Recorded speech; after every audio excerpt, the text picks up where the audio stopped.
자, 여러분, 올림픽 하면 딱 뭐가 떠오르세요? 아마 뭐 세계 평화, 엄청난 경기장, 최고의 선수들 이런 거겠죠. 그런데요, 사실 올림픽의 시작은 우리가 아는 거랑은 완전히 달랐습니다. 훨씬 더 거칠고 어떻게 보면 좀 무질서한데 또 영광스러웠던 그런 혼돈의 장이었거든요. 그 놀라운 진짜 역사 속으로 한번 들어가 보시죠. 지금 우리가 보는 그런 세련된 올림픽이 과연 시작부터 그랬을까요? 전혀 아니에요. 뭐 평화, 페어플레이 정신 이런 거 다 좋은데 그 이전에는요. 신을 위한 아주 잔혹한 경쟁 그리고 거의 뭐 초인적인 영웅들 이런 게 먼저 있었습니다. 올림픽의 진짜 시작 지금부터 파헤쳐 보겠습니다. 자, 이제 머릿속에 있는 올림픽의 이미지를 한번 싹 지워보세요.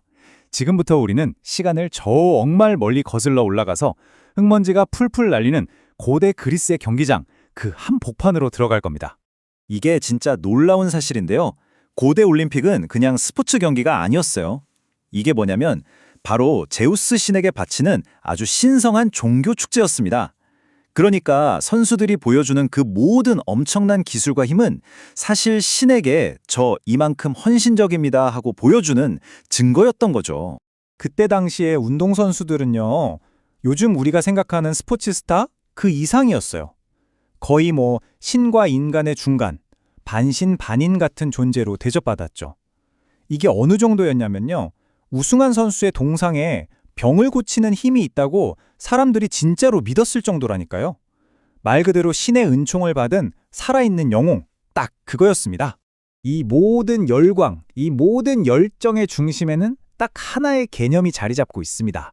바로 아레테라는 건데요. 이게 뭐냐면 육체적으로나 정신적으로나 최고의 경지, 즉 탁월함을 향한 끝없는 열망을 뜻하는 말이거든요. 바로 이 아레테 때문에 고대 선수들은 정말 말 그대로 목숨을 걸고 경기에 나섰던 겁니다. 그리고 당시 경기장 문화 이거 정말 독특합니다. 선수들이요 전부 옷을 벗고 경기를 했어요. 네, 나체로요. 이게 왜 그랬냐면 신에게 가장 순수한 인간의 몸, 그 아름다움과 힘을 그대로 보여주는 행위라고 생각했기 때문이죠. 그리고 팀 스포츠 같은 건 없었습니다.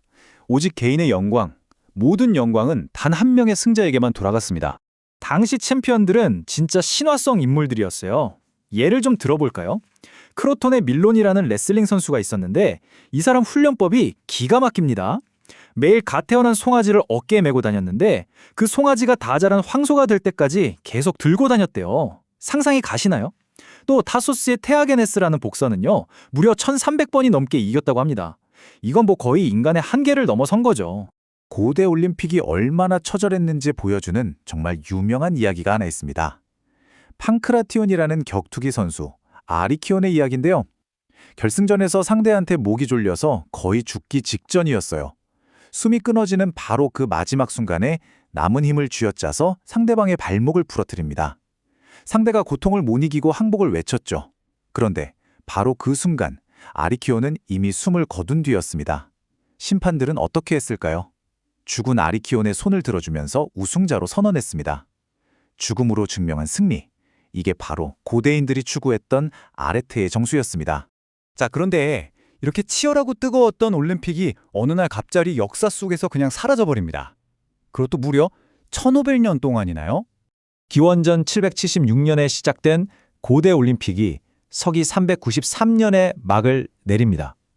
당시 로마 황제 테오도시우스 1세가 기독교도였는데 이 올림픽을 이교도들의 축제다 이러면서 금지시켜버린 거죠. 그렇게 올림픽은 1500년이라는 정말 기나긴 잠에 빠져들게 됩니다. 그러다가 마침내 한 남자의 열정 덕분에 다시 깨어나게 되죠. 그 남자가 바로 프랑스의 교육가였던 피에르 드 쿠베르텐 남작입니다. 이 사람은 스포츠가 단순히 몸만 튼튼하게 하는 게 아니라 정신을 단련시키고 더 나아가서는 나라들 사이에 평화를 가져올 수 있다고 굳게 믿었습니다. 하지만요, 쿠베르탱의 생각에는 좀 뭐랄까 시대적인 한계도 분명히 있었어요. 그는 올림픽을 여성의 박수를 보상으로 삼아서 남성들의 운동 능력을 찬양하는 행사가 되어야 한다고 믿었거든요. 한마디로 여성은 관중석에, 남성은 경기장에 있어야 한다는 철저히 남성 중심적인 생각을 가지고 있었던 거죠. 자, 그럼 이제 드디어 1896년 아테네로 가보겠습니다. 무려 1500년 만에 다시 열린 올림픽. 당연히 열정은 넘쳐흘렀겠죠? 그런데 한편으로는 정말 유쾌하고 재미있는 혼돈 그 자체였습니다. 쿠베르탱의 신념이 그대로 반영됐습니다. 1896년 아테네 올림픽에 참가한 여성 선수 몇 명이었을까요? 0명.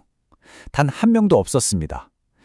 지금으로서는 정말 상상도 할 수 없는 일이죠. 이때 올림픽은 진짜 순수한 아마추어들의 축제였어요. 나라에서 돈 대줘서 공식적으로 보낸 선수단 거의 없었습니다. 대부분 자기 돈 내고 온 대학생들이거나 심지어는 그냥 아테네에 놀러 왔던 관광객들이었어요. 제일 대박인 건요. 아일랜드에서 휴가 온 존 볼랜드라는 사람인데 테니스 경기가 열리는 걸 보고는 즉흥적으로 라켓을 사서 경기에 나갔거든요. 근데 금메달을 땄습니다. 정말 영화 같은 이야기죠. 하지만 이 대회의 진짜 스타, 진짜 주인공은 따로 있었습니다. 바로 개최국 그리스가 가장 기다렸던 마라톤 종목에서 모두의 예상을 뒤엎는 영웅이 탄생하거든요. 그의 이름은 스피리돈 루이스. 직업은 전문운동 선수가 아니라 그냥 평범한 물장수였습니다. 심지어 이 사람 경기 중간에 멈춰서서 와인을 한잔 했다는 믿거나 말거나 한 이야기도 있어요. 그가 드디어 경기장의 모습을 드러내자 모든 그리스 관중들이 헬라스를 외치며 열광했고요. 그는 그날 하루아침에 그리스의 국민 영웅이 됐습니다. 그리고 더 놀라운 건 뭔지 아세요? 우승 후에 조용히 자기 마을로 돌아가서 다시는 경기에 나가지 않았다고 해요. 자, 보세요. 신에게 바치는 잔혹한 제전이었던 고대 올림픽, 그리고 평화를 꿈꿨던 낭만적인 아마추어들의 축제였던 근대 올림픽. 정말 다르죠? 그렇다면 이 전혀 다른 두 올림픽을 하나로 묶어주는 건 과연 뭘까요? 목표부터가 완전히 달랐습니다. 고대 올림픽의 목표는 신을 기쁘게 하기 위한 개인의 영광 그 자체였죠.